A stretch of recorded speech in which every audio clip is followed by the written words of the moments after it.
Hello everyone, today I'm going to introduce this book, Korean Grammar Palette for Beginners 2 by Miss Vicky. Thanks to Darkwon, I was able to get this book and to review it. So I had about 2 weeks time. I finished about half of the book yet, and so far it's great, it's good to use. But there's also a little bit which is quite annoying for me. So let's have a look inside and I explain. So firstly, the book starts right from beginner 1 book with chapter 14. It has in total about 14 chapters with different kind of beginner grammars. So if you look at the first side for the first chapter, it starts easy with simple introduction, and each chapter has about 1 to 4 sections.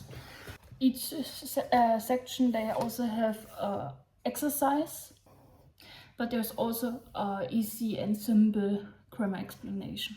So for example, for the quizzes, like they have some small quizzes during the sections, but as you can see, there's already the answers written in it. But the answers, they have also some explanation. As you can see, there's something like Gultip, which is some kind of tip how to use the grammar like a native. Also, sometimes you get a small vocabulary section in it for some unknown vocabulary, because this book is grammar only. So each chapter has an exercise page in the back. It's about 2 or even 3 pages long, sometimes even 4, with different exercises like combining, translating, true or false. But again, the answers more or less directly at the exercises, which is a little bit hard because you have to put your hand on it that you don't accidentally look to the answers. Additionally, there's sometimes some vocab time or some culture pages after a chapter, not after every chapter, but sometimes. It can also be a complete culture page. It's just either 1 page or 2 pages. As you know, Miss Vicky has a YouTube channel where she explains grammar points, where people, if she has a live session, she can directly answer the questions asked. So she made something like a Q&A for some specific grammar points, like the most asked questions in her sessions, which she answers quite elaborate and easy to understand. So the first 13 chapters are quite easier, but the last chapter is about honorifics, and yeah, it's a big chapter, a huge chapter, and this is the only chapter which might seem a little bit hard to understand or a little bit unstructured. So, for example, there's sometimes a lot of explanations. It feels a little bit overwhelming for the last chapter, but all in all, it's easy written.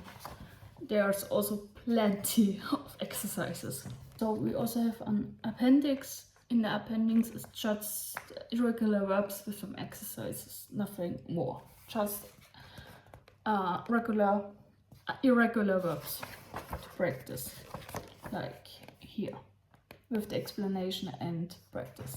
So that's everything in the book. So to sum up, I enjoy learning with this book. It's easy to understand, it's easy to use, but I just don't like the answers, which are directly at the exercises. So sometimes you really have to put your hand on it that you can't see them accidentally if you really want to practice. So yeah, this is a little bit unfortunately, but the book is really good for practicing and learning Korean grammar. Also, with this book, you can get the YouTube playlist and some MP3 files too. That's all. And if you want to buy this book, in Korea it's about Iman Checheon-won, so that you have some price relating, either if you get it from Darakon directly or over Amazon, for example. So that's everything. If you have any questions about other books I might have, I have a lot, so just comment which book you want to know in review next time, and then like and subscribe. Bye!